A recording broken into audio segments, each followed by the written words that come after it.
Navapura police station વિસ્તારની અંદર ગઈકાલે રાત્રે મોડા પોલીસને જાણ થયેલી હતી કે મૃતક જે બેન છે રીટાબેન બંટીભાઈ સોલંકી એનું મૃત્યુ થયું છે। એ સંદર્ભે પોલીસે ત્વરિત કાર્યવાહી કરેલી અને ગુનામાં એનું મૃત્યુ થયેલું એટલે કે એનું મર્ડર થયેલું હતું એ બાબતે ઝડપથી તપાસ કરી અગમચેતી પગલાં લઈ અને તાત્કાલિક આરોપી પકડી અને મર્ડરનો ગુનો દાખલ કરવામાં આવે છે। મેડમ કેવી રીતે એટલે હત્યા પાછળનું મોટિવ શું હતું એમ?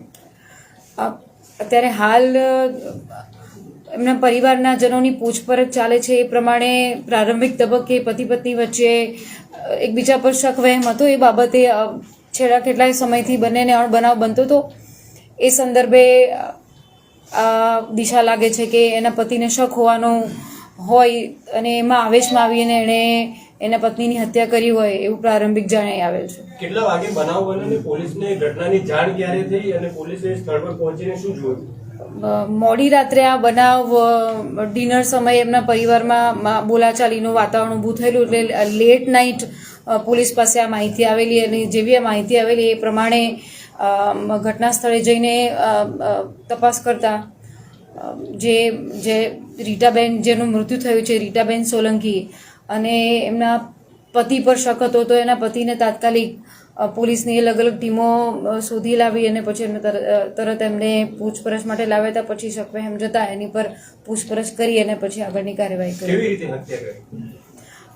અત્યારે હાલ જે પ્રમાણે પૂછવામાં આવે છે કારણ કે એ સમયે એમના ડિનરના સમયનો વેળા હતી। એ વખતે એમના પરિવારના સભ્યો પણ હતા કે જે આ મૃતક બેન છે એના સાસુમાં, આ મૃતક બેન છે એનો મોટો દીકરો જે 14 વર્ષનો છે એ બધા પણ હતા અને આ લોકો ખાવાની બાબતમાં કોઈ નાની બોલાચાલી થઈ હતી। એના પછી બંટીભાઈ જે છે આરોપી જે એને મરનારનો પતિ પણ છે એને પણ શક ગયેલું કે તું તારા કોઈની સાથે આડા સંબંધો છે એ બાબતે બોલાચાલી થતા ઉગ્ર બોલાચાલી થતા આવેશમાં આવીને એને આ હત્યા કરેલી અને